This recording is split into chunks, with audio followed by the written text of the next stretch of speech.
Good morning to one and all present here for this keynote session, and welcome to the sixth edition of ICT4SD. And we are here to start the keynote session. There are 5 keynotes in total.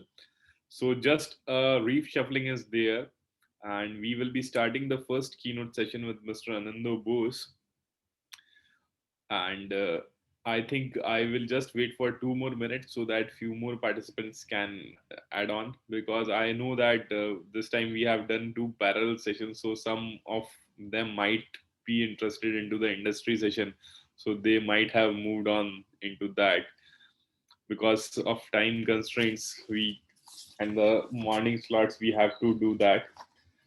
But I will wait for 1 more minute, and I think there are a few more. I'll just add them. Okay.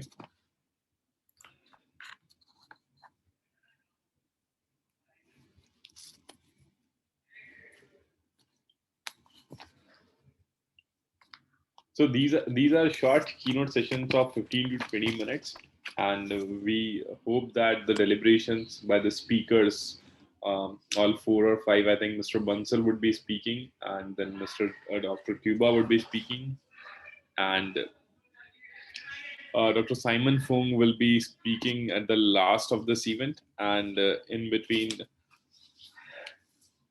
them, I think there is a vote of appreciation by Dr. Akashi at the end of this session. So these are 4 keynotes, and I think to start with, I will just briefly introduce you to the first keynote speaker, Mr. Anil Boos. I think many of you have already been associated with him, and many of you have known him for over the time, but still it's my formal responsibility to. So he is currently working as an executive editor with Springer Nature. Mr. Boos is a part of acquisition team at Springer Nature and responsible for acquisition of scientific content across the globe. He is responsible for the acquisition of content in interdisciplinary applied sciences. He has more than 26 years of industrial experience in marketing in different fields of publishing. Mr. Boos has completed his master's in organic chemistry from Delhi University and master's in marketing research from Symbiosis Institute of Management Studies, Pune. He has delivered more than 150 invited talks on scientific writing, publishing ethics in reputed universities, international conferences, and author workshops. He has published books for secondary level chemistry and is a member of American Chemical Society. And we have been associated with him since the inception of this conference, ICT4SD 2015, which happened in Ahmedabad in the July month. And thereon, we are carrying forward this conference. But in the meanwhile, in 2016, we shifted this conference from Ahmedabad to Goa. So last 5 years, it is happening in Goa. And now we are into the 6th edition.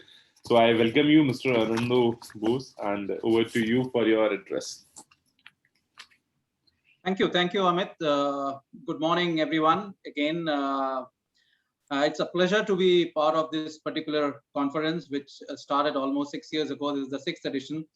And we were, in fact, when we attended the last event last year, we were thinking that we will be able to meet in Goa again physically, but unfortunately, it has to be in a hybrid mode.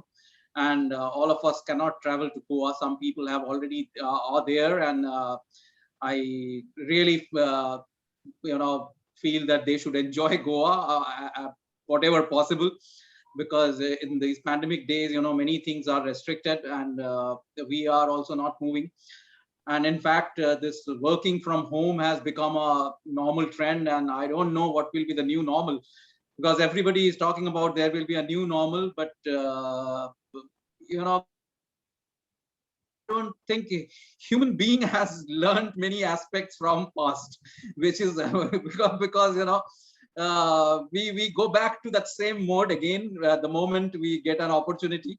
So it is very, very difficult to see what will be the new normal and how we will behave in future. But definitely right now, all the conferences are in virtual mode mostly, and few conferences in India, they are trying to go to hybrid mode. But different countries are facing different kind of challenges, and numbers are going down somewhere, numbers are going up somewhere. So it's a very difficult situation for the whole world. But fortunately, the vaccination is there, and I hope with time, more and more people will be vaccinated, and that will actually reduce the number of casualties and fatalities, and that is the main goal of every country and every individual. So ICT for SD for sustainable development, ICT for sustainable development, many people have already spoken about it since morning, and we know sustainable development goals are there. And what I'm going to present over here is not anything related to publishing as such, because this is the presentation I have given in my last meeting also. Some of you must be aware and may have seen this presentation also. This is something, our business report, which our company has basically published. I will just share the screen so that you can easily see that. Yeah, I hope you can see the screen well now, my presentation. This is basically a report which is created by Springer Nature, The Power of Knowledge, a report by Springer Nature. This is recently released. This is a report on how Springer Nature is contributing to sustainable development, and how different content can also participate in different events. You can participate in different programs as a corporate, as an individual, and you can also take part in this field, because sustainable development is something, as initially one of the speakers said very correctly, that we have to change the name of this conference now to ICT for survival, because if you read about of Mother Earth, you will come to know that we don't have much time to save this earth. The way things are going, the way things are progressing, it is very, very unfortunate that people are saying by 2100, there will be the earth will diminish, there will be no earth anymore. So we have to really save the planet. I don't know, because when in 2015, when the sustainable development goals were UN developed them, these 17 goals with 169 targets, it was a very, very ambitious thing, but at the same time it was something which was we were looking at as something achievable. But with this pandemic thing coming up in between for last 1.5 years, everything got slowed down, number one. Secondly, as Mike Hinchy has correctly highlighted, that in this year also with the Pulse survey, we don't have healthcare in that. That is something a very surprising thing, that we are not talking about health, and we are talking about other SDG goals. But ICT is doing a lot in healthcare development and healthcare issues, definitely. So let me start my presentation. I will just show you some snippets of this particular report, which is created by Springer Nature. You can go, I will give you the link. You can go and you can download this presentation. You can go through the whole presentation, and you will be able to gain a lot of insight into it, a lot of knowledge about what SDGs and how people are, or corporates are basically, contributing to this cause. Today is a grand day, because today is August 5th, and this is the birth anniversary of this person. You can see the photograph of this person. I hope you know, all of you know him. It's Neil Armstrong, and it's his birth anniversary. He was born on 5th of August 1930. And he said, he was the first person to walk on the moon, and he said research is creating new knowledge. And this is a goal of every one of us. We are a research community. I closely work with researchers, and I feel as an individual, researchers are the only people who are beyond boundaries, because boundaries and borders have created a lot of issues. And if you really want to save this earth, save this world, we want to be sustainable development by 2030 or whatever goal we put after that. Research is something which is most important, and scientists or the researchers are people who are working beyond borders. So they are the people who can actually collaborate. They are the people who can come together. They are the people who can make policymakers aware of the situation, because something which is lacking right now in developing countries like us, or countries like which are lower income group or middle income group companies, where the awareness is very, very less, because people are fighting for their survival. When you have survival issues, then you don't think about other issues. Like if we talk about climate change or now people are not talking about climate change anymore. That word change has been changed with emergency. People are talking about climate emergency.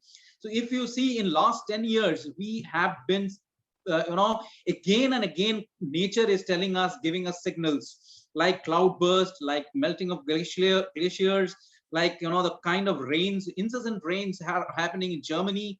Recently, there's a rain in China that has caused havoc. And we have so many different events, and nature is telling us that we are playing with nature. Until and unless we really make ourselves human being a part of the ecosystem, rather than we are sitting at the top, because we have created a hierarchy where we are sitting at the top, and that is a wrong hierarchy for nature. When we see ourselves as a part of a nature, as a part of the ecosystem, I think then only we will be able to solve our issues, and we will be able to achieve these sustainable goals. This is a quote by our editor-in-chief of Springer Nature, Sir Philip Campbell. He said, "The themes of the UN Sustainable Development Goals are inspirational to us at Springer Nature.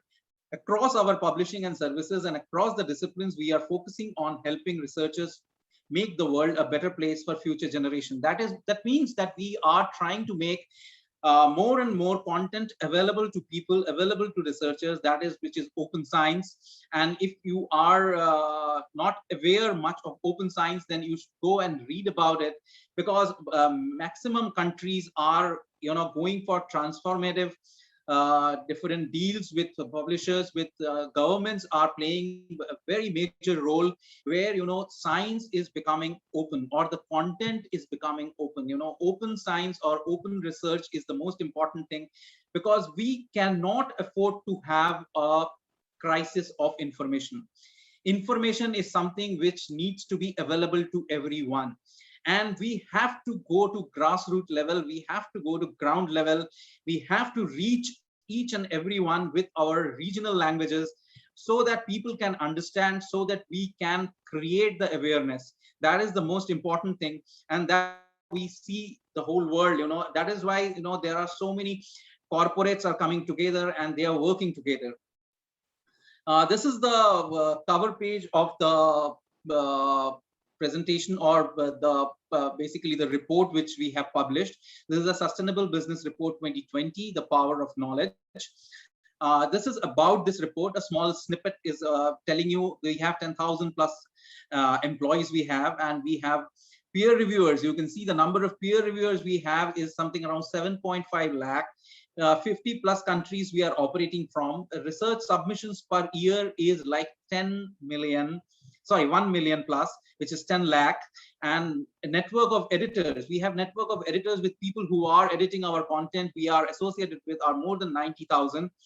And you can see the kind of visits we are having on our platforms per day. It is 3 million plus visits per day. So you can imagine very well how this online platforms or these digital platforms are playing a significant role. People who have moved to this digital thing, they are able to survive well because of this platform. And that is why ICT is so important. And that is why, just imagine this whole scenario 20 years ago, it would have been a catastrophe. It was like it was impossible to do anything if we had this scenario 20 years ago. But after 20 years now, every individual, as one of the speakers said, we have 3.8 billion people are carrying smartphones, in today's world. So that is a good number of people carrying smartphones all over the world, and they are connected. That is the most important thing. Our strategic approach, we have a strategic approach, and this is like we have 4 pillars and 4 primary areas we are working on. And in 2020, we have more than 3,000 plus journals, and we publish every year 13,000 plus books. And the number of articles which were published last year is a huge number. 3.72 lakh new research articles. This is something mind-blowing number. If you look at it, this is a huge number, huge, incremental increase which we had. Then also we have seen that there are so many papers coming in COVID area, COVID-19, because we have actually opened the content. We have made it free for people so that these contents are available quickly to the people who are working on COVID. And then we have also received many COVID related articles. 24,000 plus articles were published in Springer. 70 plus thousand plus COVID related articles made free to access so that people can immediately read them.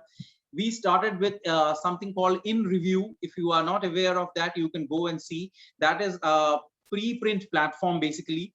One of the oldest is Archive. Then we have BioArchive and all. And In Review is another preprint model, because preprint is something where the content is available in the author's version, whatever the way it has been written, without peer review, without editing, without formatting. The content is available in a preprint form, so that it can be accessed quickly by people, because copy editing, typesetting, peer reviewing, these are the things which takes time.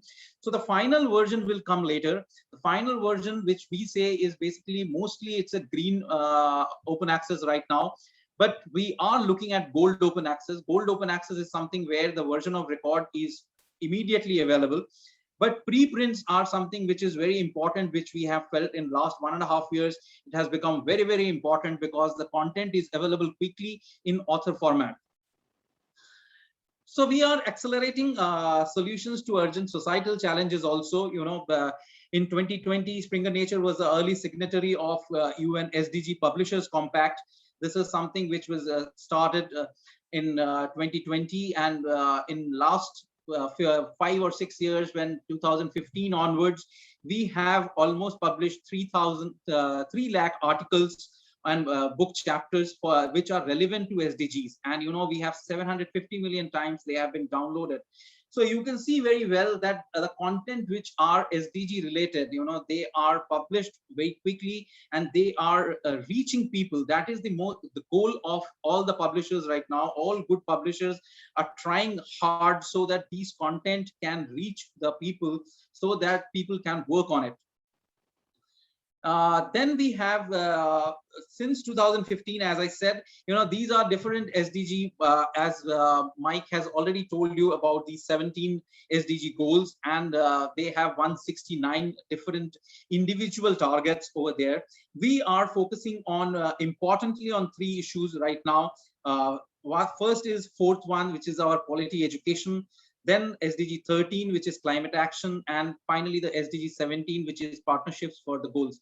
These are the 3 important areas we are targeting for this year, and rest of the areas definitely we are publishing in other areas also, but these are the 3 areas we have identified that we will work very, very closely with people so that we can come out with more content. Opening up research, as I said, transformative publishing is something which is a very new thing. If you don't know about this, you can go and you can check. This has started with Germany, and then with the Netherlands, and now there are 8 more countries are publishing with us. And this is a gold OA route. This is a transformative publishing, means that the government along with the universities, they are basically publishing content. It's a read and publish model where they can read the content free, and they have to pay for publishing the article. So it is a fantastic model which is working very nicely, because everything is getting gold open access. In India, Manipal University has signed a contract with us last year, and that is the only university. And we are talking to many universities in India. We are talking to the government also, and government is also proactively thinking on these lines, where we are able to make content available to everyone, so that there is no crisis of information. People can actually go and do research in a way they want to read everything. They don't have to go for any unethical activities to download a paper or download a content. Everything is available to them, so that the content which is available to them freely can be accessed by every individual. Another important area is environment. We are, as a company, we are very, very actively working on this area. And we have recently signed, we are one of the signatories of the Climate Pledge. Many, more than 100 corporates have signed that. If you can go and see the Climate Pledge, you will get to see what exactly they are doing. And in 2020, we also achieved something, that is, we became a net carbon neutral company. And this is possible because, due to pandemic, there was no travel. And that is something which was there because nobody is traveling. We were not flying. We were not moving we were working from home. All 10,000 people who are in Springer, they are working from home. They are not traveling. That is why we are able to achieve this. But our target was 2022 previously, and we have achieved this in 2020. But we have many other targets for environment friendly things, and I think we will be able to achieve that. And if you see the Climate Pledge is something which is signed in Paris, and many after this Paris signing, and many companies are actively working on in this area. So I feel that you should at least get attached to one of the SDGs. You have 169 targets. You can go to UN website. You can download this particular business report. You can read through it. And it is time that we should contribute, and we should go and talk about it. We should make people aware that there is a threat. There is a threat of poverty. There is a threat of healthcare. There is a threat of climate change. And these are the threats we have to take care as a human race. And we have to, save this planet rather than only, reaching our goals. We have to really work hard, work together so that we can be a part of the ecosystem and we coexist with other species of this earth. Thank you so much for giving me this opportunity to talk to you, because this is a sustainable development conference. So I thought, let me talk about this report and make it aware to you, so that these are the things which are available, which you can go and read. You can see this particular website over here, link www.springernature.com/sustainable-business. If you go to this link, you will be able to download the complete report. I have just given you some snippets out of it, and you can read through that, and you have every opportunity to go and see the new documentaries which are made available on Netflix or any other platform on sustainable development. They will open your eyes like anything. They will tell you about what exactly is happening around the world and how awareness is needed in low and in middle income group countries, and how awareness is needed in a country like India, where people are still not aware of the threat what we are facing as a whole, as a human race. Thank you so much.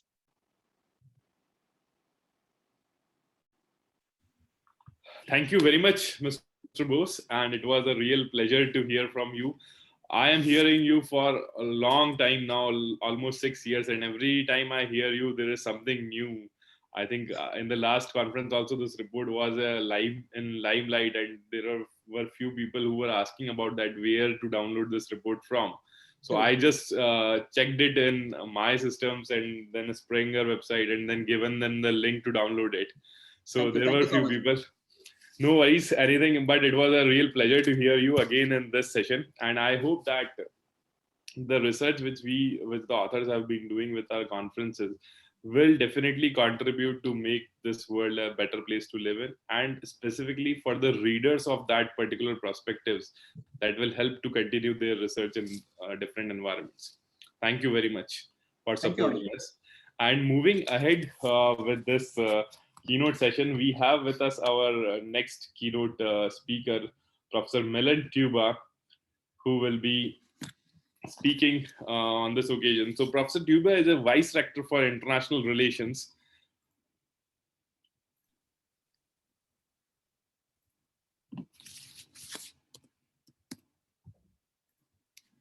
So Mr. Tuba is a Vice Rector for International Relations at Wageningen University, Serbia.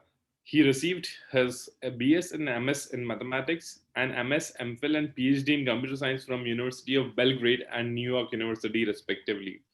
He was an assistant professor at the beginning of his career of electrical engineering at Cooper Union Graduate School of Engineering, New York. During that time, he was founder and director of Microprocessor Lab and VLSI Lab and led various scientific projects. Since 1994, he has participated in various scientific projects for the Republic of Serbia. His research interests include mathematical, string theory, and heuristic optimizations applied to computer networks, image processing, and combinational problems. He is the author of more than 150 scientific papers and a monograph. He has held 10 plenary lectures at conferences at Harvard, Cambridge, Moscow, Paris, and Istanbul, and many other conferences which I have been recently a part of and attended with him. He's also a good editor, member of editorial board, scientific committee member, and a reviewer of several international journals and conferences. He is a member of various international and scientific organizations, including ACM, IEEE, AMS, SIAM, and FNA. And we are proud to have have your association with us since 2015. So he was also one of the persons who was in Goa with us in 2018 and 19. And unfortunately, for last 2 years, the things have turned digital and things are not in favor for any persons, at least for the foreign nationals, to travel to India at this point of time. But we hope that the things will be sorted soon, and we look forward to your physical presence in that ICT4SD 2022. But for this time, I invite you for your digital address. Over to you, Dr. Tuba. Thank you, Professor Yoshi, for your kind words. It's a great pleasure and honor to be here again and try to continue with our lives and contribute something to the knowledge and research. So I wish all the best to all the participants, and I hope that everybody will have next 2 successful days. And what I wanted to say a few words about is about some challenges in artificial intelligence. Well, especially it is about digital images or convolutional neural networks, but in general, that is the main front where artificial intelligence is pushing now. And that is an interesting area where we have huge successes, but also it may be a time to have some kind of social, philosophical discussions, because it may be that we are now in the situation where maybe molecular biology was 20 years ago, where you have with this genetic research huge success and unbelievable things become possible. But then you come to the point where you have really to reconsider what are the goals and where are we heading. If you remember, we had discussions when the first sheep was cloned. It was in Great Britain. I guess the name was Dolly.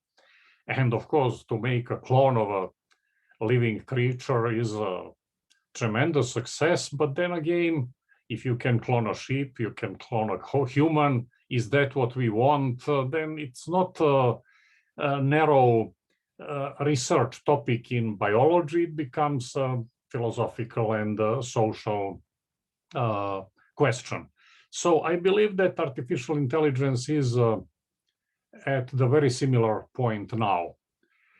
So let me try to share the screen.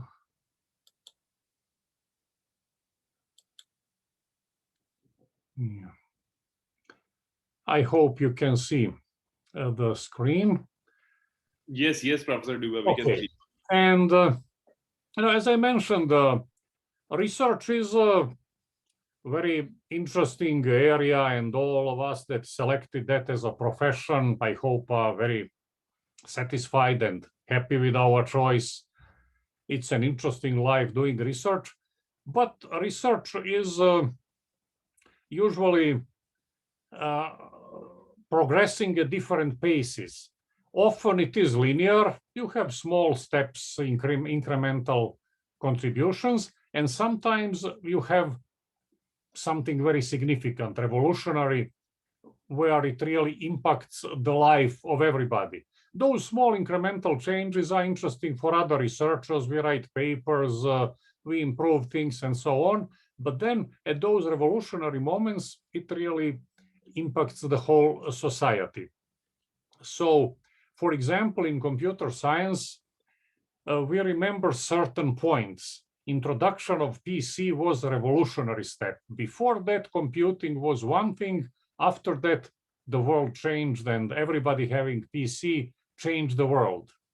The similar thing is about internet. Internet was available for from late 60s up to middle 90s as a narrow research field limited to large research universities, and then suddenly it exploded and it became part of everybody's life, and it really changed everybody's life. Internet is something very, very revolutionary that happened during our lifetimes. Then after that, we have mobile phones, and we have, as this is the topic that I want to talk about, convolutional neural networks. This is also something that is not new, like internet. It was around for decades, but only recently it became most important topic, and it really provided revolutionary results. Artificial intelligence started as interesting field in the beginning, more like philosophical, theoretical field, thinking about can computers think like human, trying to simulate human brain, trying to figure out how human brain works, and trying to computers make similar to humans. The similar story is with robotics.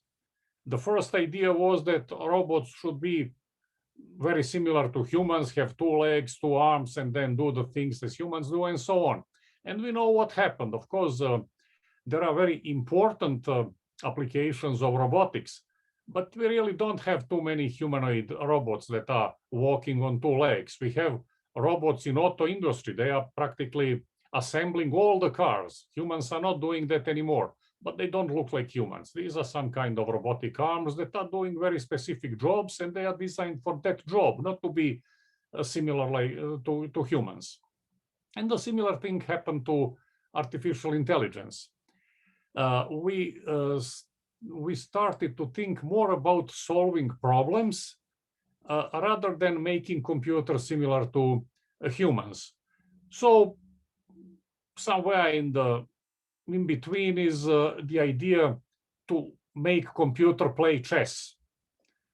That is again trying to do something that humans do, but then again, we are not trying to simulate the thought sequence of human, because human look at the chess game in one way, computers use their power to search through huge number of different positions, and that brute power was the main idea of how the computers should play chess.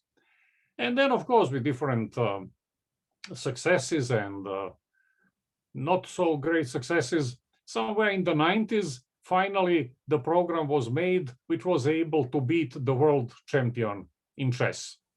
So from that point of view, artificial intelligence won, in the sense that it was developed enough, something that was considered very, very human,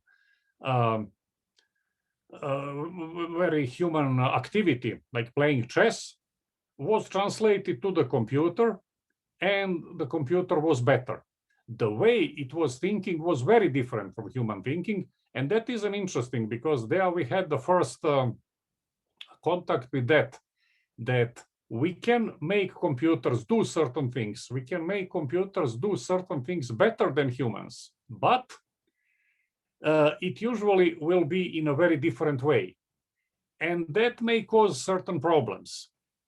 And that is something that I will talk later about. What are the most prominent areas today? we apply artificial intelligence to areas that really impact our everyday life, mostly in medical diagnostics, because there were huge improvements there. Autonomous vehicles is another area that is interesting last couple of years. And then we have different security systems, systems with cameras for recognizing humans and so on. And there are some other applications, but these things are visible to ordinary people, not to the researchers, because autonomous vehicles or some kind of medical diagnostics, or after all, having your mobile phone unlocked by face recognition, you just look at the phone and it will recognize you and open the screen. That is something that is really in everyday life. It reached regular people. So how was that possible? Well, that was possible by using convolutional neural networks. They are a special kind of neural networks, where, as I mentioned, neural networks are very old, more than 50 years. And the original idea was to simulate human brain. Later, it was considered more as a mathematical apparatus that was good for solving certain kind of problems. And deep neural networks are simply a special kind of neural networks where we have a large number of layers. So everything theoretically is rather old, but what has changed is the ability of computational power and huge amount of data. So now in 21st century, we had these two conditions. According to Moore laws, computational power is growing, and especially with graphical processing unit, ability to in parallel process huge amount of information increased dramatically. And then, because of the mobile phones and other technology, collecting huge amount of data became available. So now it's easy to get data about anything, in one store. Before that, you can organize a special, pay somebody to count the number of people and look what they are buying and so on. Now you can have, without any effort, all the information, how many people, when they walked in, how much time they spent, how much time they spent in front of each aisle, what exactly did they buy, how long did they hesitate before taking certain products. You can get all kind of detailed information that you can imagine.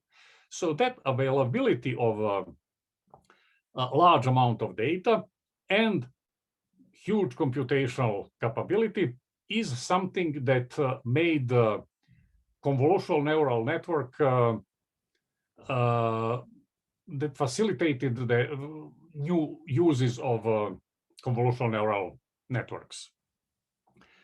And then it is amazing that by applying that old technology, but within this new reality, we had dramatical success. And the best example that can illustrate how that was developing is something not very practical. Actually, it started as a practical problem, but now it's considered rather old, not so important, but still it is used as benchmark. So one of the very important, I forgot to move this, so I have too many slides, so I will skip most of those slides. And I will go, here is convolutional neural network, and so on. But here is the example. Decades ago, as one of very challenging artificial intelligence tasks was the handwritten digit recognition. Before that, of course, we had license plate recognition. It is a much simpler problem because license plates are very regular. We know what to expect there. We know the exact format, what is the size of the letters, what is the type of the letters, and so on. So then, of course, the only problem may be the angle. If you had a perfect image from the front of the license plate, then it is not so difficult problem. If you have different angles and different lighting conditions, then it is more complicated. But again, the main thing is that these symbols on the license plate are very regular. However, handwritten is something very, very different. People have very different handwritings, and some of them have terrible handwritings. So recognizing handwritten digits is by order of magnitude more difficult problem. And it was an interesting problem because you needed that for post offices so they can sort the envelopes. You put a zip code on the envelope, and then instead of humans reading that zip code, you make a machine that can automatically sort. It is a huge improvement. And also in the banks, you write a check by your hand, and then instead of human processing, you can have a machine that will thousands times or faster process those checks. So it was a practical need. That problem was solved to acceptable level a long time ago. So it became an important benchmark. There were databases. This one, MNIST database, is the most famous one. It's a huge database of handwritten digits. And you can use that if you find some new algorithm, some new way of recognizing handwritten digits. The best thing is you test it on that standard database because everybody else was using that, and then you can compare your method. Is it better than previous methods or not? And it was used for the last 20 years or so. And what is interesting and where we can see this development is that, let's say, from before 2000 and from 2000, 2010 and so on, we had incremental improvement of results. So we had different methods. People try all kind of things. Usually it's not very successful if you try to mimic how human would look at that. You use some template and you say, well, I know 0 is some kind of circle. Let me see if there is a circle here. It's usually not very successful. You can do something, but it's very difficult. If you use other methods, like here, you use projection to the X or Y, to X and Y axis, it's something very different from human would do, but it may give you better results.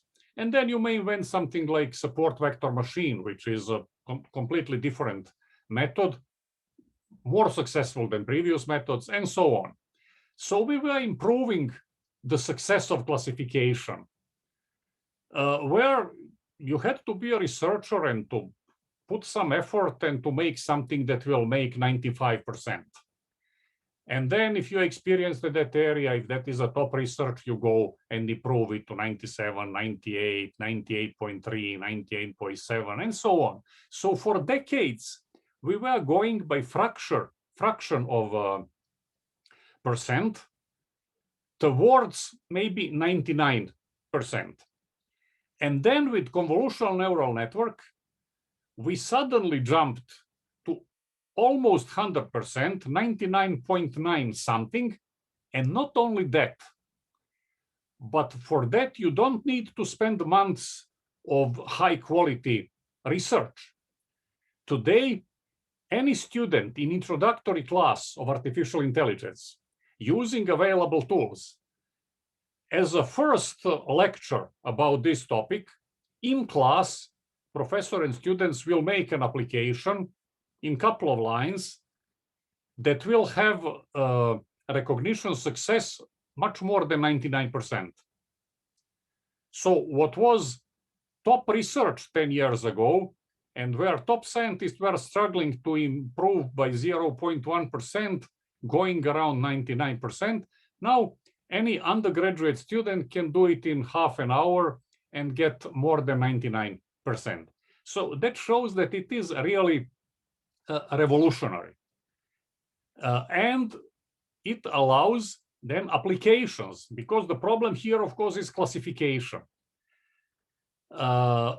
Classification can be applied to almost anything. So, for example, autonomous vehicles, most people at first sight may not see what is the connection between classification, like here, handwritten digits, and driving a car without a driver. But actually it's the same problem, because how do you control car without a driver? Well, you have a number of sensors, mostly cameras, and they will get you images, moving video images from front, behind, left, right, and so on. And what you have to do is you have to analyze those images very quickly in real time. And you have to do classification. You have to look at that image and see, is there a stop sign here? Is there a speed limit sign here? Is there a pedestrian here? Is there a bicyclist here? And so on. So actually you have a number of classification problems that you have to do real time. And then when you have that, you decide, what do you do with the car? There is a pedestrian to the right, then brake or turn to the left or do something else. So that huge computational power allows application of such a classification problem, like handwritten digit recognition, to be applied to real life problems like driving a car without a driver. And similar is about medical diagnostics. Now, what is interesting is that even though these methods are very, very successful, there are some problems, and that is, as I mentioned before, the way they make decision is different from ways humans make decision. When we have to do classification, we look for certain features, and based on those features, we make classification. For example, if you look at a human and you want to make some decision about the age or sex or nationality or something else, what humans do for thousands of years, they have eyes. They look at the other person and they say, well, this is male, this is female, this is an old person, this is a child. It looks like this one is from Africa, this one is from Sweden or whatever. And you may be more or less successful, but of course, never very successful. So now when you want to apply artificial intelligence and do classification like that, it will be much more successful. But the reason is that it will not use the same features. If you try to teach the program how to recognize human eyes, wrinkles on the face, hairstyle, things like that, all those features that we would use to try to figure who is that, old, young, male, female, and so on, that will not be successful. Computers do it in different way. So computer will use different features. What is interesting about convolutional neural networks is, and what is beautiful, you don't have to worry about the features. They will decide what are the features. They will look to thousands and hundreds of thousands of different features about which we never dreamed. We don't have a name for something like that. You say, well, what about the eyes? What about the nose? And so on. But computer looks for something completely different. Maybe the distance between eye and left shoulder, maybe some special texture or difference in the texture between, I don't know, a chin and hair, or who knows what. Thousands of those don't have names. They are some kind of mathematical relations between the pixels, but they use it very successfully. And based on that, they make decision. So we can compare it to, for example, if we were more advanced civilization, not only looking at the human, but now we know about fingerprints. And now suddenly you are looking at somebody, but you are not making decisions simply by looking at that person, but you say, let me look at the fingerprint, and then you look at the database, then of course your identification will be much better. You will know the age of that person, not because you guess so well, but because by fingerprint, you know who that person is, and somewhere in the database you have date of birth written, and that is, of course, much, much more successful, but it is a different way.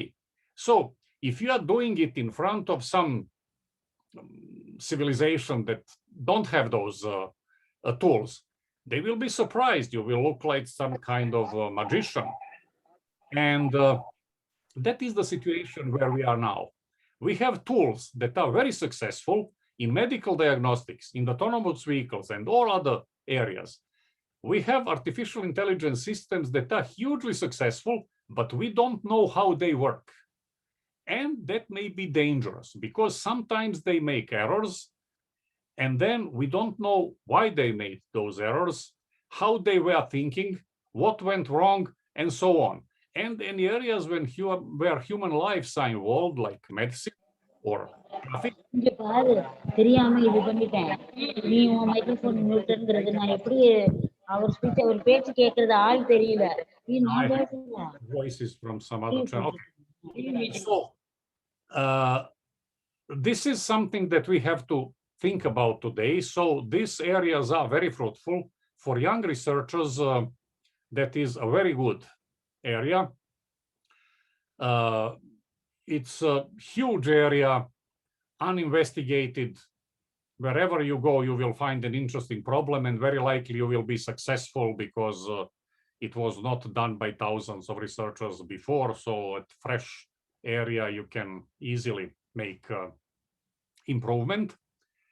And of course, connected with that is that most of those problems also require optimization. That I think will be the topic of the next keynote, where we have very interesting optimization problems everywhere, including in convolutional neural network. And we have some rather unorthodox ways of dealing with them, which is also a very interesting story. So to make conclusion, artificial intelligence and especially convolutional neural networks are at the front of research today. They have huge improvements and they are really impact everyday life. They are not only research topics, but we are at the point where we need to engage in more social and philosophical discussions about what frame we want to make for this area, because right now it may be somehow getting a little bit out of hands because we don't know what it is doing.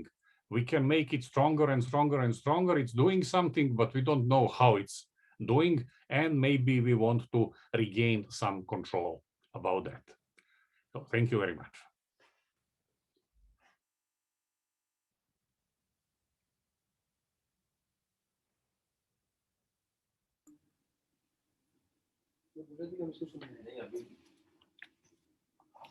Hi, Professor Tuba.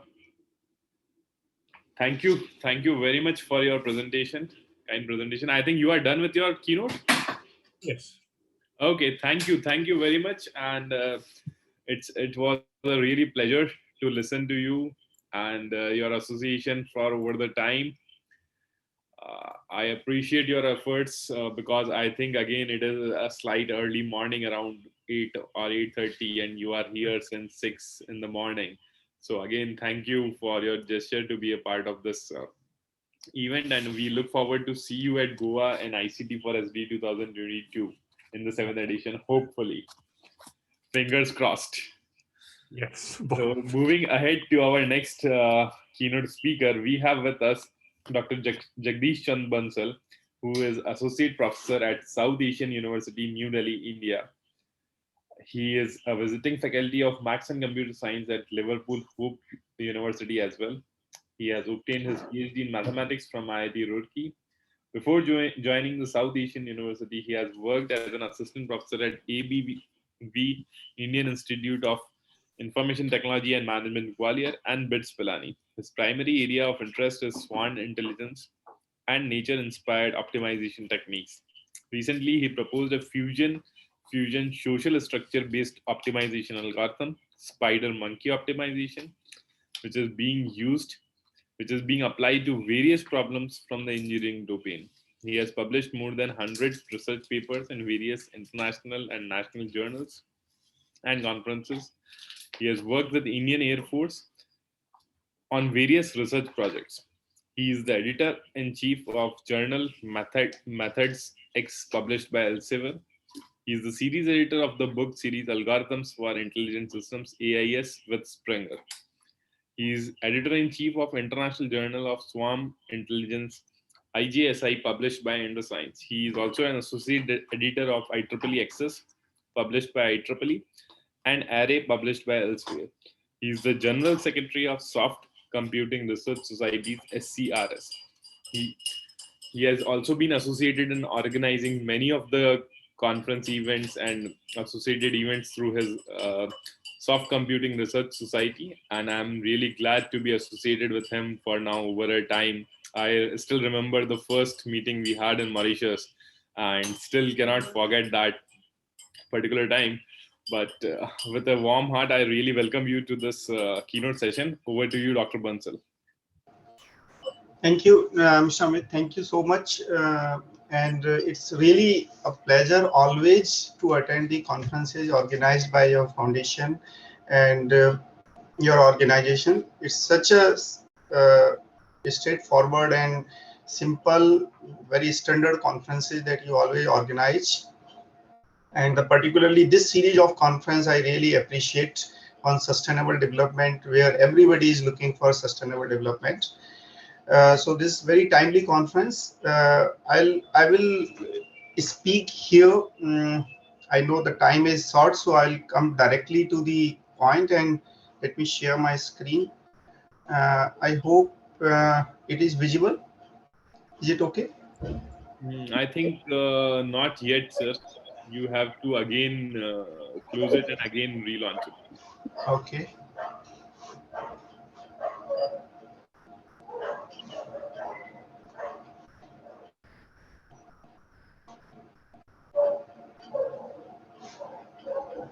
Is it?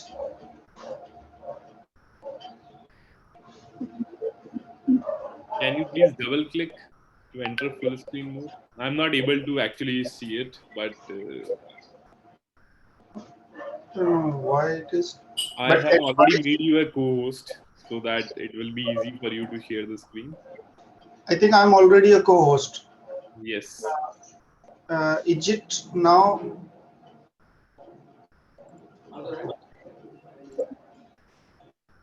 Is it okay now? I think it is No, just not yet. showing that Jagdish and Mansal has started sharing screen, but it is not showing the presentation.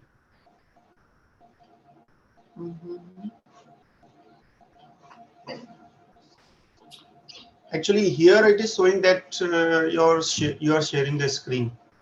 An entire screen I have shared actually. Can you just share me your presentation on the email ID? I'll share it to you. Yes. That will. I think it will take 1 minute or 1 hour minute, but I request participants to please be patient so that we can sort this technical glitch. Sometimes it happens due to network issues and all that.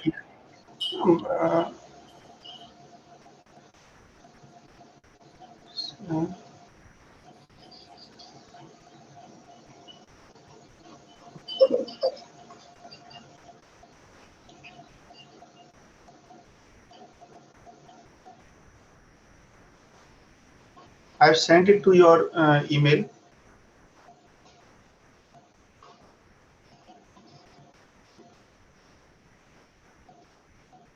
Amit, can you check?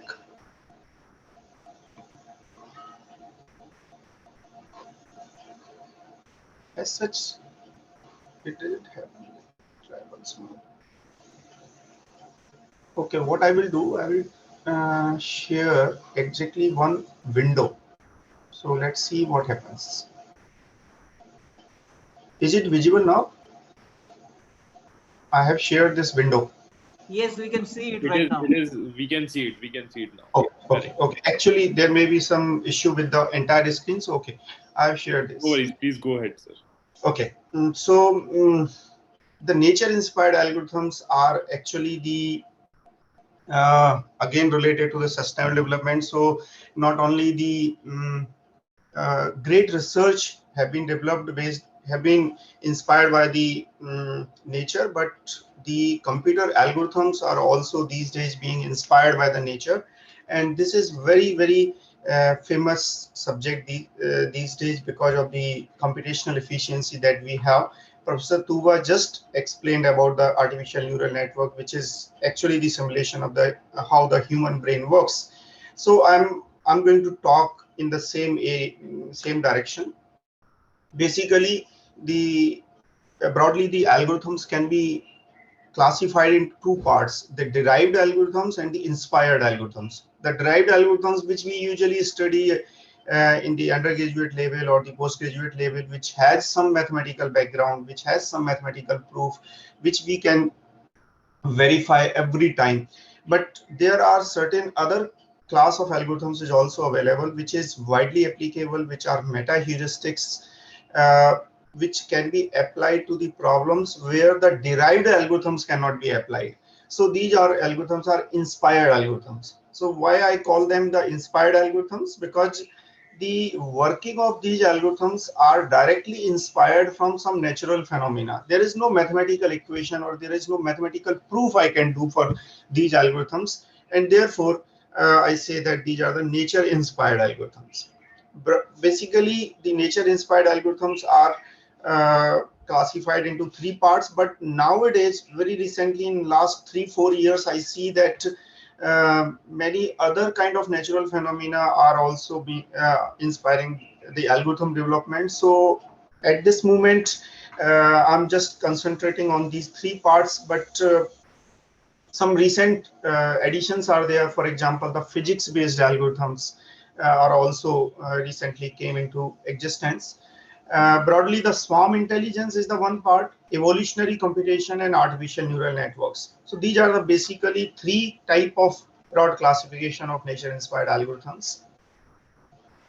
As far as the definition of the swarm intelligence is concerned, actually it is with the human race, with its birth, with its development. The humans have developed, humans have become so intelligent because of the swarm intelligence, because of the collective intelligence, because of living in a society. They live in a society, share the information, and they become intelligent.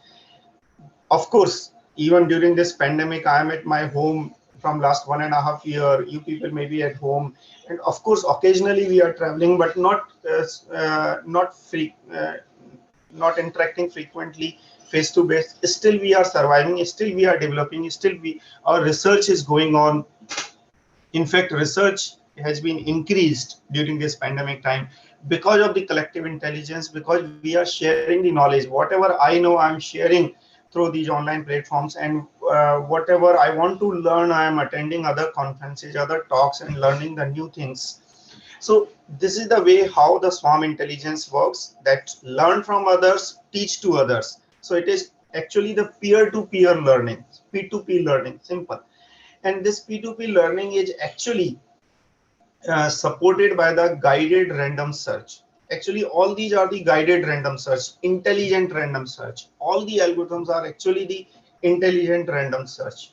The random search with intelligence coming from the swarm intelligence. So that is why I usually call them either the guided random search, guidance from the swarm intelligence, or the intelligent random search. Actually, thousands of the swarm intelligence based algorithms are available, but there are only few algorithms which have proved to be really meta heuristic algorithms, which have proved their efficiency to various engineering optimization problems: particle swarm optimization and ant colony optimization. These two are the algorithms which are really the major part in swarm intelligence. And according to a study, 80% industry contribution is coming from these two algorithms. There was a report of the industry from the industry that particle swarm optimization and ant colony optimization contributes 80% of all these swarm intelligence algorithms to the industry, and in remaining 20%, all other algorithms are there. So these algorithms are really important. Artificial bee colony algorithm is a relatively new algorithm. In 2005, it was introduced. Ant colony optimization algorithm was introduced in 1992, and it was in 1995. So of course, artificial bee colony algorithm is still developing. People are still to use this algorithm. Spider monkey optimization algorithm is the one new. In 2014, we have introduced this algorithm. So it is a very, very young algorithm and it's in development phase. But now at this stage, I think throughout the world, people are using this for various applications. Many variants of this algorithm have been introduced. So just quickly, I tell you that how this spider monkey optimization algorithm works. I know the time is limited. So the group of monkeys there, they identify one leader among them.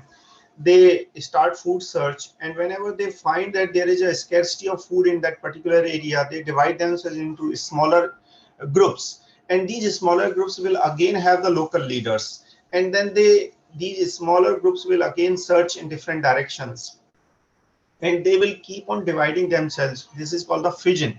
So the algorithm is called the fission fusion. So this fission part will keep on going till evening. So and they keep on searching in different directions, and in the evening they all come at the same habitat wherever they live, their tree or wherever their home is. They return, and then all the local leaders share their information in the evening at the home, that okay, I went in the north direction at this much distance, I went here in this direction, this was the food available. So this is the way how they share the information for the food source, so that the next morning they can find the best available source of that particular forest. This is this foraging behavior inspired to develop an algorithm, that is a spider monkey optimization algorithm. So this algorithm is actually inherently parallel and inherently small groups. Sub swarms search the entire search space, and the entire search space searches quickly as compared to other available algorithms. So of course, this algorithm requires more population as compared to the particle swarm optimization or the artificial bee colony algorithm, but this algorithm has more capability to refine the search, means the better solution can be obtained using this algorithm.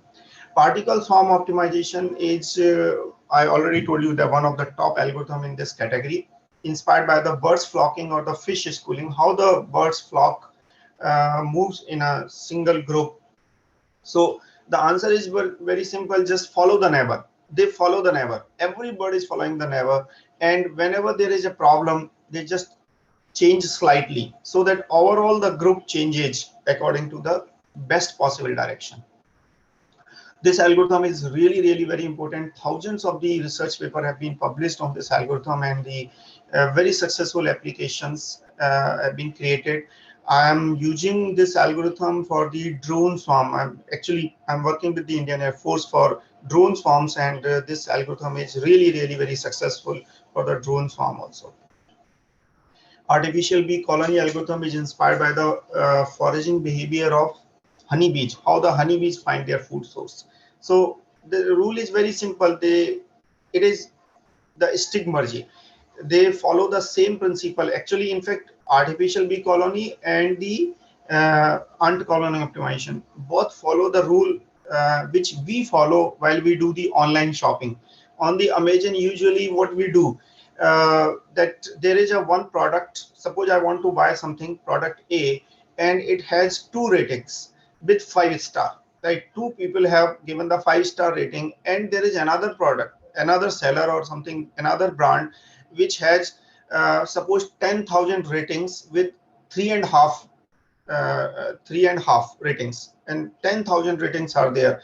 I will go with 3.5 but 10,000, because more people have bought it, and they are giving the feedback of more than average. So it is called the stigmergy, means the environment changes because of the previous experiences. So similarly, the honeybees also get the best direction of the best possible flower from their home, from their hive, because of the experience from other bees.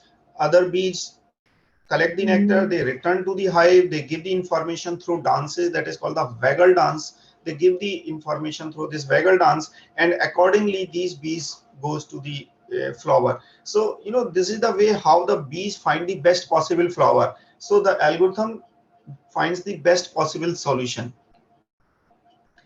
Ant colony optimization is the another popular algorithm for the discrete optimization. This is particularly for the discrete optimization. Of course, the continuous version is also available, but is not that popular. For continuous version, artificial bee colony or the particle swarm optimization or the spider monkey optimization are the better algorithm. For the discrete optimization, ant colony optimization is really worth to explore algorithm. So it also uses the same logic that the ants are moving on different paths, and they keep on depositing a kind of chemical that is called the pheromone, and this pheromone has a property of evaporation. With the time, over the time, this pheromone evaporate, and ultimately more the ants follow the path, more inspires other ants more to follow that particular path. And of course, from the shortest path, the evaporation will be the minimum, so the concentration of pheromone will be keep on increasing on the shortest path. So that's the way how we can develop an algorithm, a computer algorithm, which can find the shortest path from one point to another point. The robotic path planning problem is the one very famous problem where this algorithm is applied. Scheduling problem is the one very challenging, which is dealt in feasible time using ant colony optimization algorithm. And of course, for the drone also, for the swarm drone also, path planning problem can be done using this algorithm. So evolutionary computation is another category which is inspired by the natural Darwinism principle of the survival of the fittest. There are many algorithms in this category. Genetic algorithms, I think you know that the one most popular algorithm. Differential evolution is another one very significant algorithm in this category. However, differential evolution, actually, I don't want to put solely in this category. It has some other features also. It has features related to some other inspiration also. So it is, 60%, I call it 60% evolutionary computation, 40% other kind of algorithm. This biogeography based optimization is the one very most recent addition in this category. So it is inspired by the migration of species from one island to another island, how the species migrate from one island to another island. It is inspired by that. Genetic algorithm, I already know that is a Darwin's principle of the survival of the fittest. So actually, there are thousands of the nature-inspired algorithms are available, and you know that the nature is the God, and the God is infinite. We call in Hinduism, we call it Anant. Anant means the infinite. The God is infinite, so the nature is infinite, and so the nature has infinite number of inspirations also to develop infinite number of algorithms. I want to say on another step, I want to say that there is no problem which cannot be solved with the inspiration from the nature. Nature has enough source of inspiration. If you have any problem, just look at the nature, you will find the solution in terms of the algorithm or only already available algorithms. So that's all. The no free lunch theorem is there, means you always have you cannot develop a single algorithm which can solve all the problems. You will always have a chance to develop new algorithms to find a better solution of the available problem. So at last, I want to say that look at the nature. When the mathematics fails, when the mathematical traditional algorithms fails, look at the nature. Nature will definitely help you. Thank you so much. Thank you so much. So if there is any question or something. Dr. Thank you very much, Dr. Bansal. And it was a real pleasure to have you and listen to you. And I think the research you have done over swan intelligence and lots of algorithms that you have discovered will really help a lot of researchers to do their research and times to come and inspire doing good work. Thank you very much for your presence. And I look forward to see you in 2022 in Goa for a physical conference. My pleasure. Always a pleasure, Dr. Amit. Thank you. Thank you so much. And now we are moving ahead to our last speaker. Dr. James Simon Fong. Actually, he has been quarantined, so not available at this point of time. But he has shared a small, not a small video, but a keynote video to us, so that we can take away to his journey of research. And I would like to just first read the profile of Dr. Simon Fong, who is a graduated from La Trobe University, Australia. He is currently an professor at University of Macau. With the first, he's a PhD in computer science and a bachelor's of engineering in computer systems. He is now working as a professor at Computer Science and Information Science Department at the University of Macau. He is also one of the founding members of Data Analytics and Collaborative Computing Research Group in the Faculty of Science and Technology. Prior to his academic career, Simon took up various marginal and technical posts, such as system engineer, IT consultant, e-commerce director in Australia and Asia. Dr. Fong has published over around 300 international conferences and peer-reviewed journal papers, mostly in the areas of data mining and optimization algorithms. He has been a key supporter for this conference, and he has been one of the editors of this conference since long. And we are really glad to support his association. And I will just open up a small video which we can share it to. Just 1 second. I'll be just doing that.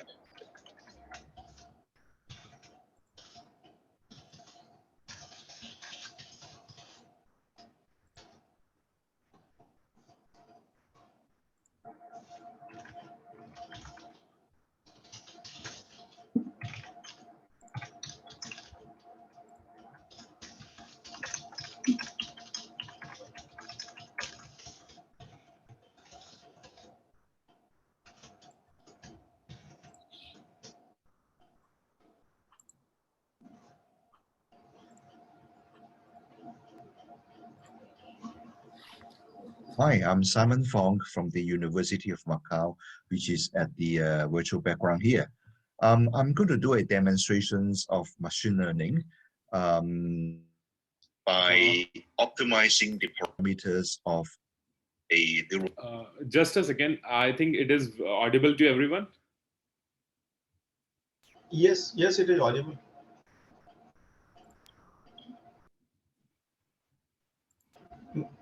Sorry for interruption. Was the voice audible to everyone? Yeah, we can hear it, Amit. Yes, it was audible, but Dr. now Fong, it is Yes, it was audible. Neelam, can you confirm? Yes, sir. Yes, sir. It was audible. Depends on the Okay, so I'll play it again. parameters which we could configure for the machine learning model. Hi, I'm Simon Fong from the University of Macau, which is at the virtual background here. I'm going to do a demonstrations of machine learning by optimizing the parameters of a neural network. And the case of machine learning that we are dealing with is a classification of images from a remote sensing satellite. So basically, we are going to classify about different forest types using machine learning language. And at the end, I want to show how the performance of a neural network, which is pretty much depends on the the parameters which we could configure for the machine learning model. I would like to share the screen and show you the introductions, but I think before that, the whole project actually comes from this research paper, which is not written by me anyway. This is a case study of classification of forest type. And this research team from a Japanese university, they have published a paper on the remote sensing letters. Well, of course, you can take a look at it if you want to, but I would rather want to show you a quick abstract or quick introductions of what the whole project is about, or what the whole case study is about anyway for the forest type classification. Now over here, This is a picture of a remote sensing satellite. They have a specific name for it, which is called ASTA, Advanced Spaceborne Thermal Emissions and Reflections Radiometer. And this is the kind of data that we are dealing with. So basically, this is a joint project between NASA from the United States and the research team from Japan. So they have launched this ASTA satellite some time ago into outer space, and they're orbiting around the world, scanning, basically picking up thermal, even infrared range of thermal signals from all over the world. Now, in these examples here, you can see that they are picking up the heat signatures. I think this is just an example that I just pick up from the internet. It shows about how the regions or how the temperatures of the regions look like after a volcano eruption. So you can see that the volcano is situated at the red point, which is 12 degrees Celsius above the ambient temperatures at the atmosphere. And they have some lava flow anyway, which is the yellow region. So we scientists could monitor about the movement of the lava, from a global view, without going near to the lava, which is obviously very dangerous. The other example that I have is I think an image of Australia. And I think they are using this ASTA data to identify about the, what they call it, desertization problem. Desertization simply means we are losing the forest, we are losing the green, but we are getting more and more sand.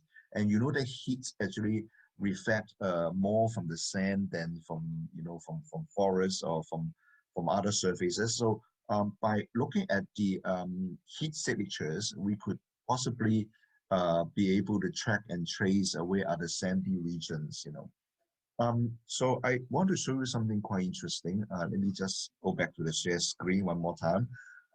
Let's go to the ASTA website. They actually have a website, by NASA anyway, which is part of the NASA synergies of providing images, remote sensing images, from one of the satellites.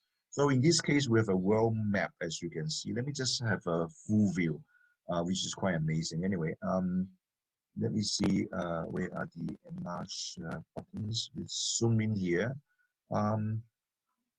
Wow, it zooms very well. Okay, so once you zoom in, there are different icons, different landmarks that you can see about buildings or agricultures, plants. This is Europe. And let's see what we have in China. That these ASTA satellite could pick up. This is Beijing, as you can see, and we have a pyramid here. What do we have? Hebei, Tianjin. So this is Great Wall of China. So they actually pick up an image about Great Wall of China.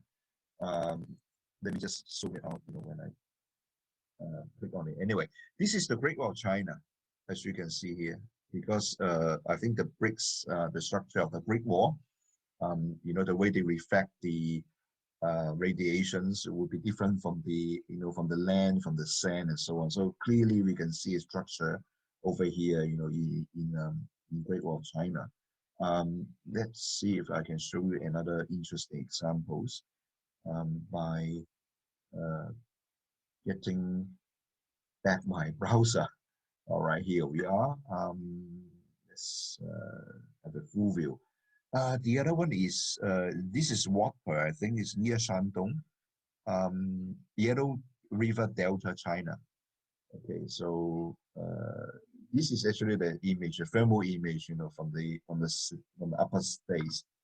You can see that this is the thermal image, I guess, has been processed about how the Yellow River would look like, with different shades of color and so on.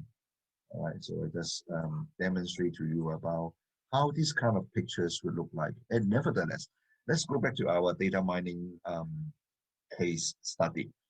So the case study that we are using is based on this research paper here. I don't go into details, but just want to show you about this picture. This is the report about how the ESA pick up, different heat signatures over some forests in Japan. So, we can see that in this particular example here. Let me just enlarge a little bit. Represent a different color anyway, like sugi, hinoki, or mix, the deciduous type of leaf, and then other means maybe just land.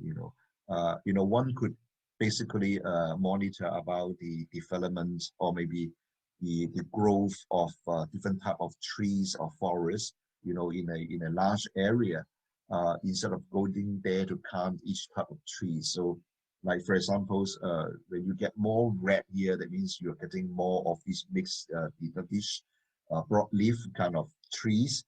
And sugi, I guess, is kind of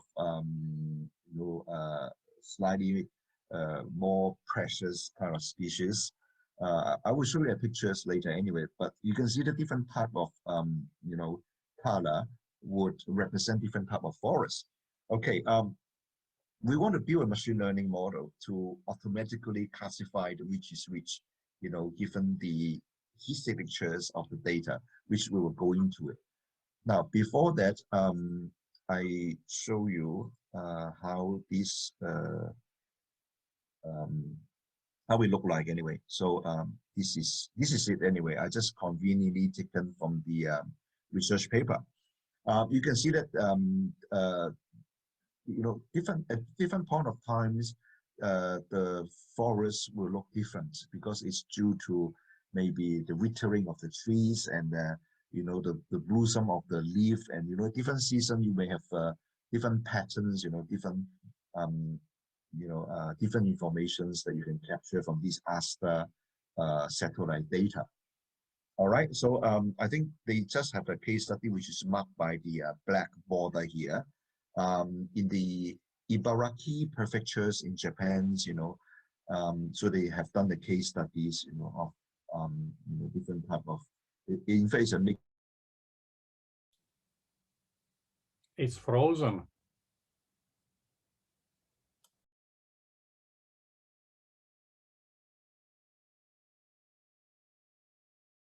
Satellite data, we can, using the machine learning model to tell what type of forest it is. And of course, the last type is non-forest, maybe just land or rocks, or even river. They don't have any forest growing on top of it. Okay, so this is a kind of scenario that we are dealing with. Now, I would like to just quickly show you about how the data look like before we go into the data mining and the optimization of parameters. We have a two-dimensional matrix anyway, and the first column here, this is the class, and this is what the machine learning model is supposed to learn from. It's a supervised learning, and there are four types. You can see that it starts with the Jagdish forest type, and then hinoki, as you can see, and then non-forest, and followed by sugi. Total, there are about 198 records, or maybe rows, and these records are characterized by multi-dimensions or multi-attributes. It's quite a number of these anyway. So the first group of attributes, they are I think they just call it B1, B2, B3, B4. Anyway, these are the, from my understanding, these are the wavelength of the reflection index actually of the radiations, which is being picked up by the satellites, and they quantify them, maybe they normalize about the numbers, and there they are. They're all numeric data that they are put in from 1 to 9. There are 9 columns of numbers which will characterize the heat signature of a particular forest type. All right, so this is a kind of scenario that we are dealing with. Now, the rest of them are basically the as in some statistics of these 9 numeric attributes. All right, so we have the training data, and also we are being provided with the testing data as well. Now for the testing data, they look pretty much about the same as the training data, except the numbers are different, of course. So, you know, this is a supervised training, so we do still have that labels. Why we need the labels? Because we want the machine learning model to output the predicted type, and then we can cross-check, you know, this cross-validation anyway. We can cross-check whether the prediction is correct or not, because we have the actual label values in the testing data set. Okay, so this is the kind of the 2 data sets that we are dealing with. Okay, so let me just show you about the data mining work right over here. RapidMiner, maybe just bring it up. Now, maybe just start from blank. Okay, so this is RapidMiner. I have already pre-made the processes for using neural network, actually for building a neural network, which is this one here, forest type neural network default. What it does is, let me just give a very brief introductions. We started with 2 processes which will read the corresponding file. One is the training data. So, you know, all you need to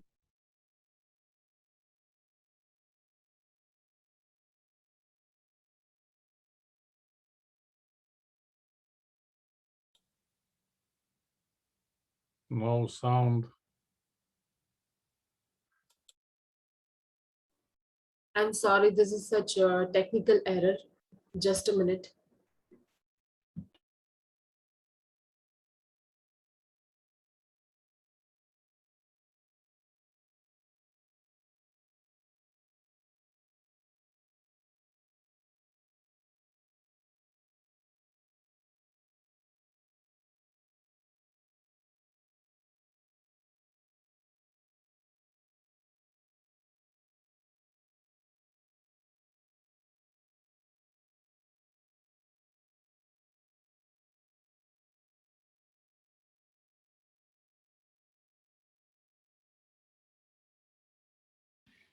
Hi, hello, good afternoon. So I think the same anyway for both.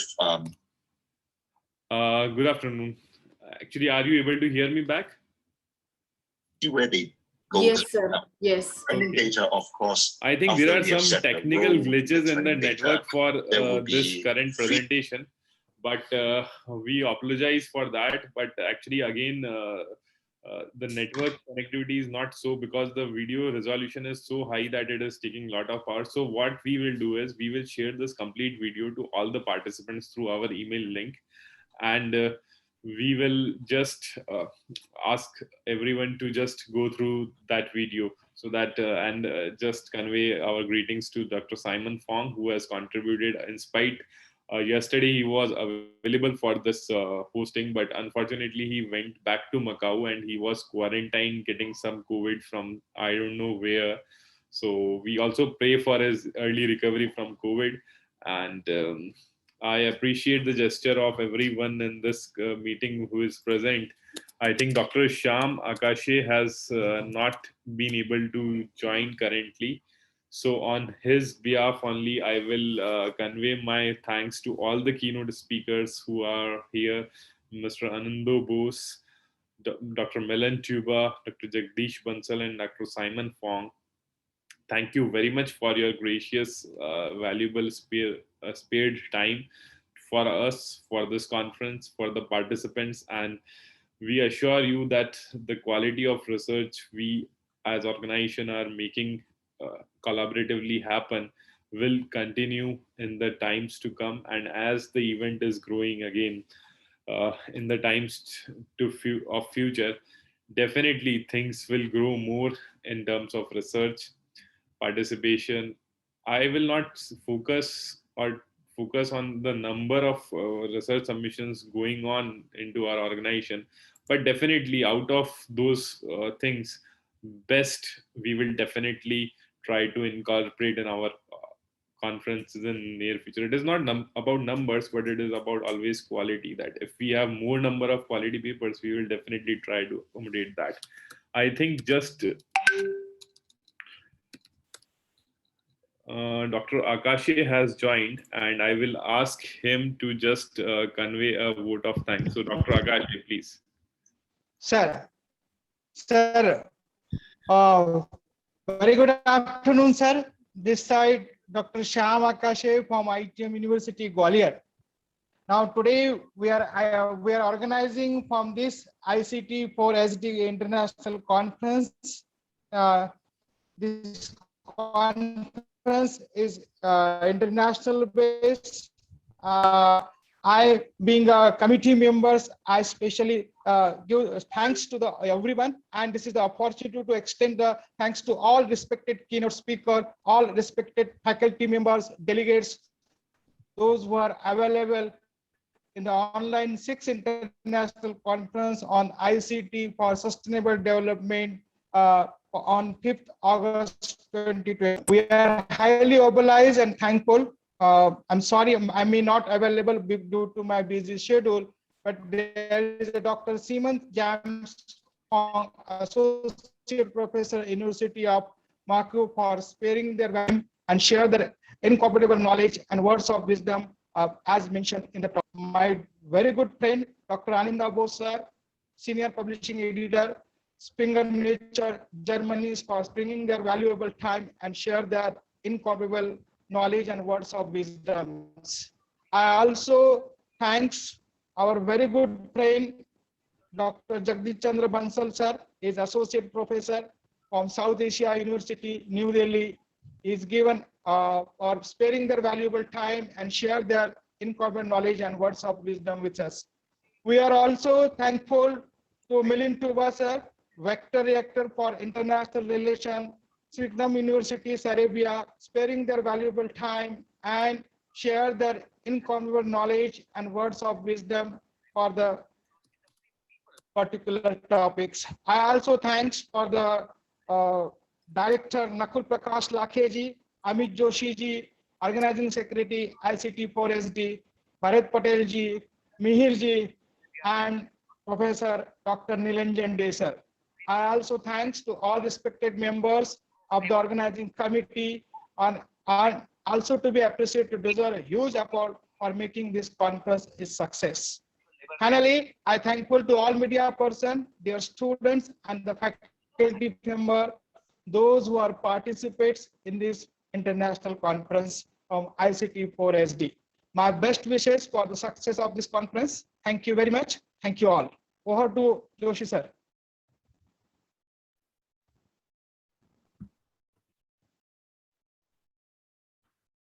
Hello, sir. Dr. Joshi is not available. So on behalf of him and whole ICT4SD 2021 and Global Knowledge Research Foundation, I would like to thank you everyone for joining us in this keynote session.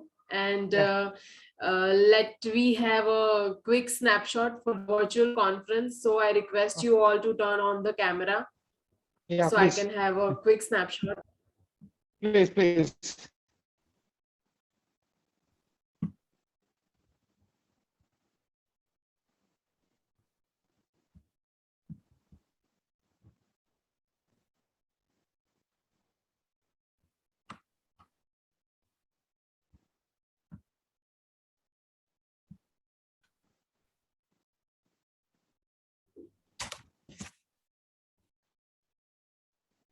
Great.